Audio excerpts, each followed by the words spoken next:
So that is a limitation. What government can do is encourage business growth by removing barriers. We're continuously reviewing our application process and our forms to try and make it simpler and quicker for businesses to be approved within the correct areas. We've had business roundtables. The developer of the Walmart shopping center, CBRE, they talked about how easy it was to work with Greene, how informative it was, and how they wished that every other area was that easy to work with. The same comments were echoed by the operating president of the New Pioneer Bank. We have to be realistic and go after the types of businesses that are going to be located in Greene. Studies have shown that the types of businesses related to military contracting, NINJIC and DIC, and to medical research because of the proximity of UVA Research Park are the types of businesses to go after. But we don't control everything. I know for a fact that there are companies that would come here today and bring jobs to Greene County, and they have not come because the threat of our federal government closing down and money not being available. And until Washington gets their act straight, that's going to keep the capital and the business environment down and make it difficult to attract their business. Thanks. Mr. Keene. Yeah, like Mr. Friedel said, we don't control everything. We do control some things. We've chased a couple of good businesses away out of Greene County from not working with them on water fees and sewer lines and so forth. There's not a whole lot of activity been happening in the last few years. Not a whole lot. But again, what was the last major business coming to Greene County? There's a couple expanded. Again, there's things we can work on.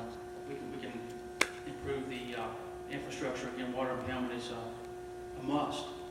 Water and sewer hookup fees right now, $20,000 just to get started, get hooked up. There's things we can control with that. You know, we've already, I think, in the newspaper created a committee to look at that.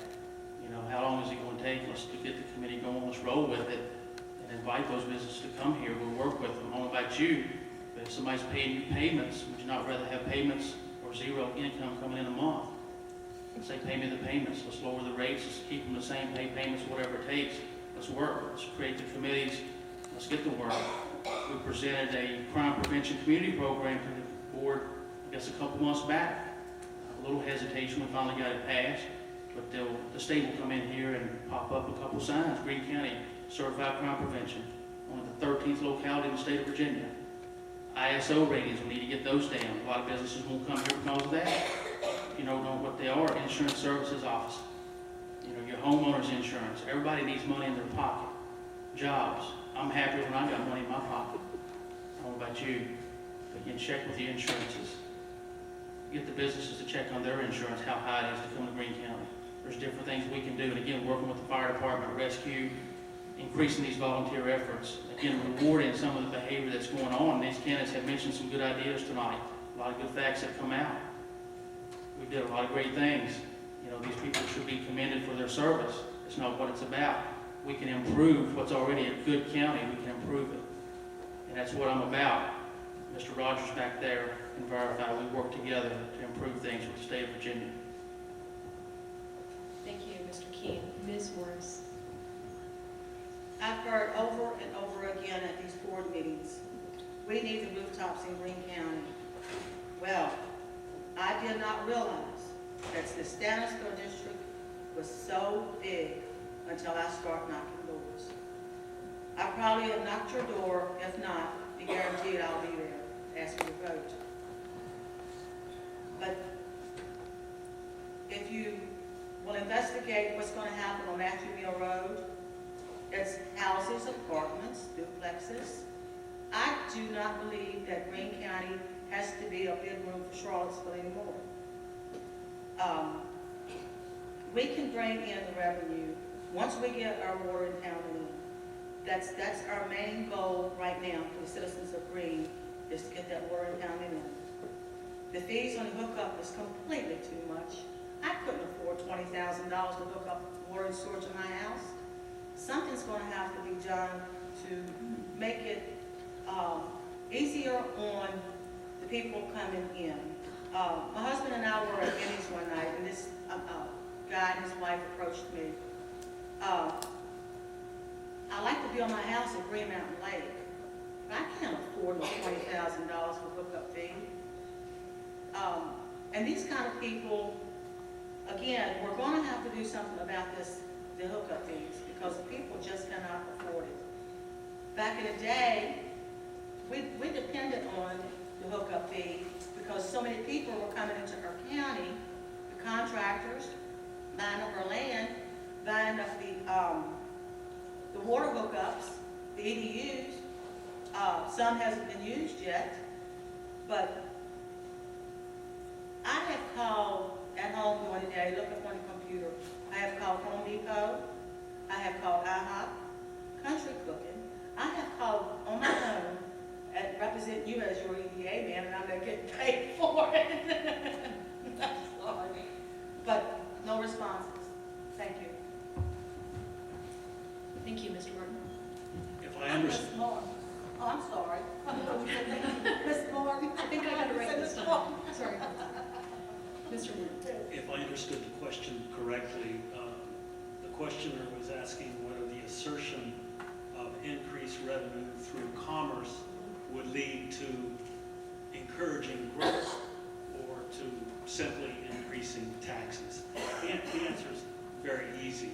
It's the former. The idea is to encourage growth and broaden the tax base, which leads to more taxes in the county coffers, but it doesn't lead to an increase in tax rate. Hopefully, it leads, that's the goal, to a decrease in property tax rates that we feel when we pay them twice a year to the treasurer's office. So the idea is grow the economic pie of the county.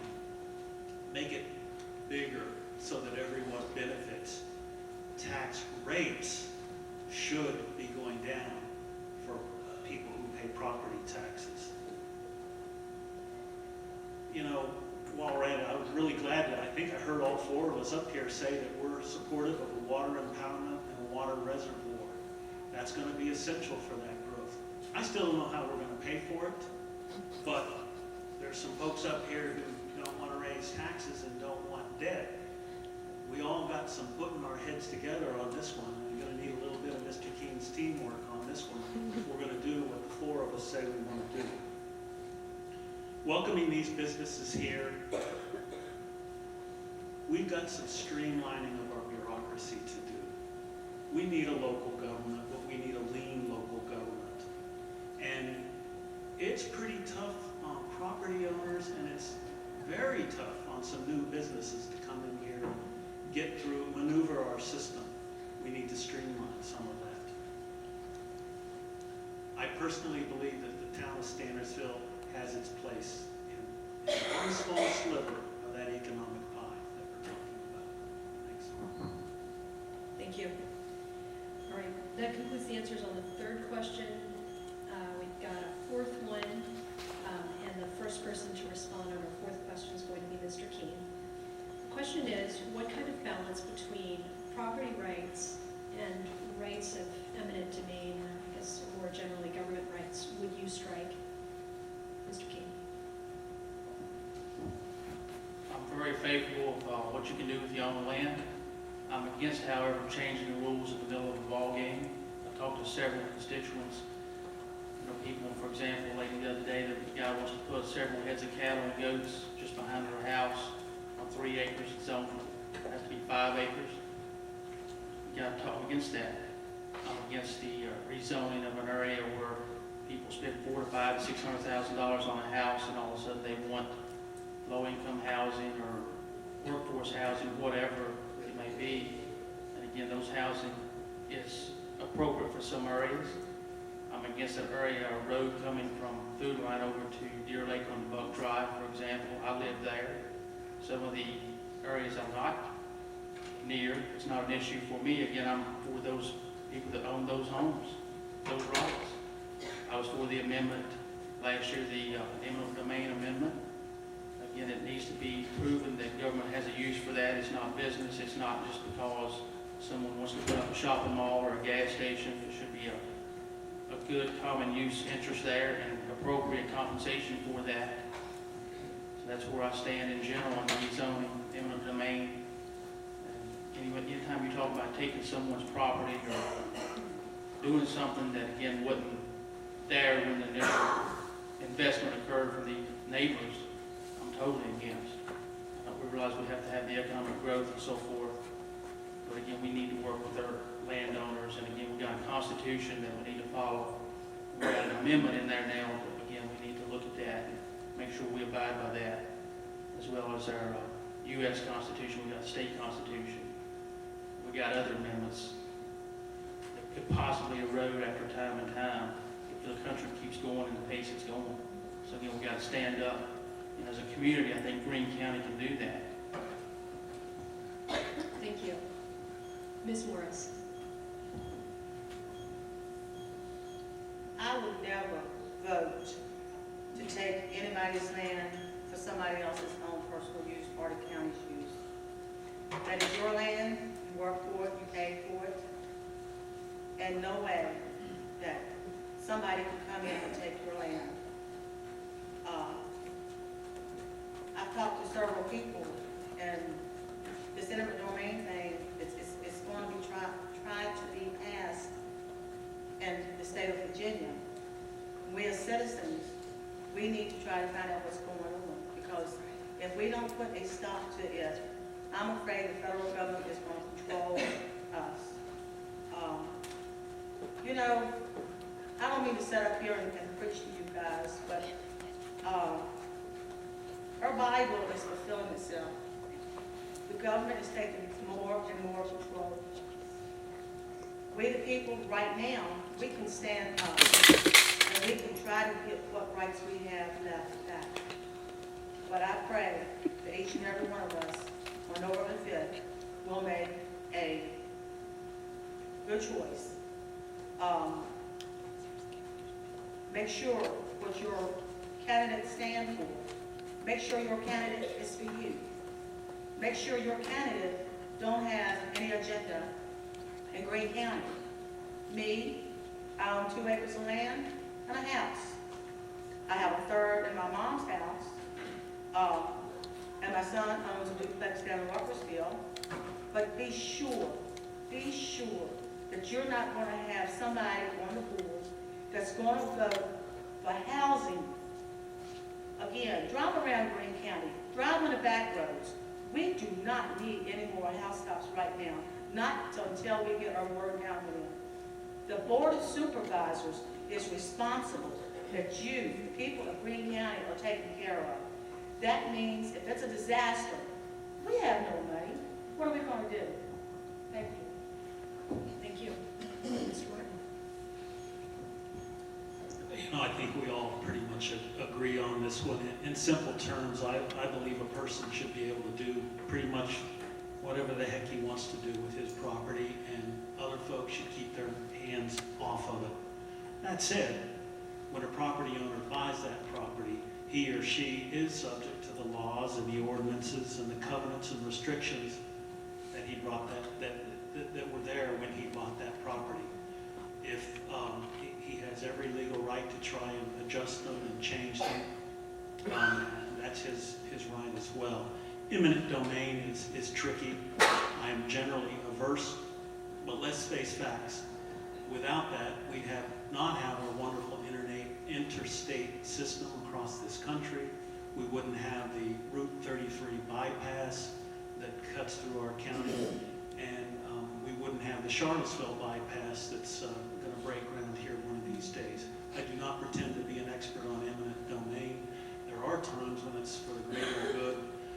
I don't see it here in Greene County.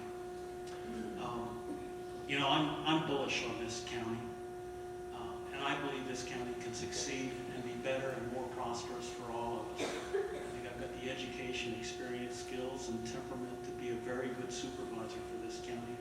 I believe my Master of Business Administration will be helpful. I've worked and managed budgets larger than our county budget, and I've had a staff as large as 150.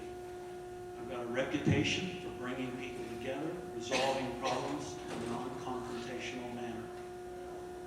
I will work in a collaborative manner with the current board members, the county administration, the business community, the school board, and the community at large to make Greene County a better, more prosperous place to live, work, and play.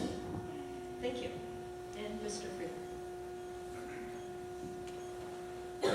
Eminent domain is really not a county issue.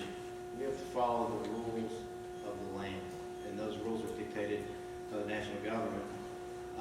In Greene County, the only time I can think of eminent domain being used was to get an easement for the sewer line, which was 6 feet under the person's property.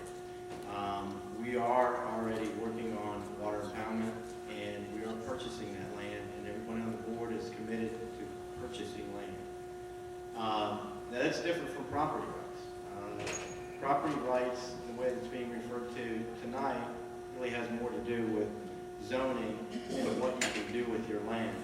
Mr. Martin was accurate in describing that you have property rights with your land, and I fully approve of and support everyone exercising their property rights, even if I don't like it.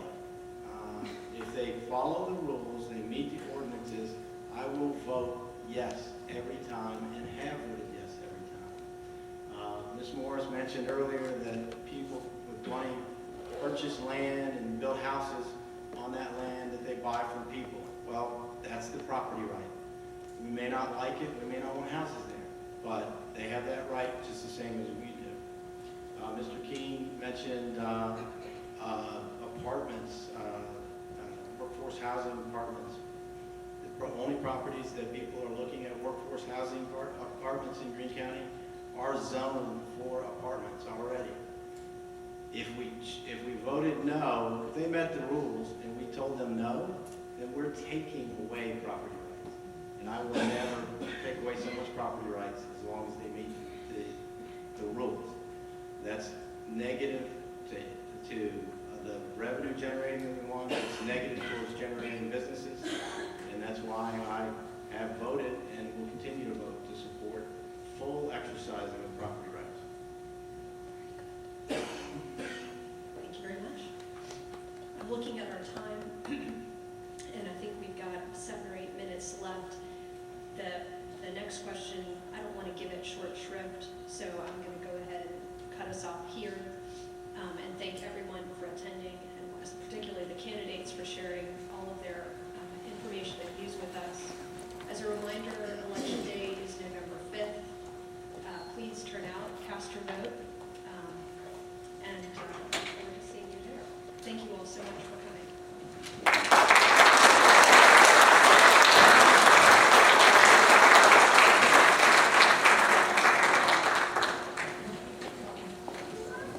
I think we've got a couple of last words, if you'll sit tight for just a minute, from the PTA. Thanks.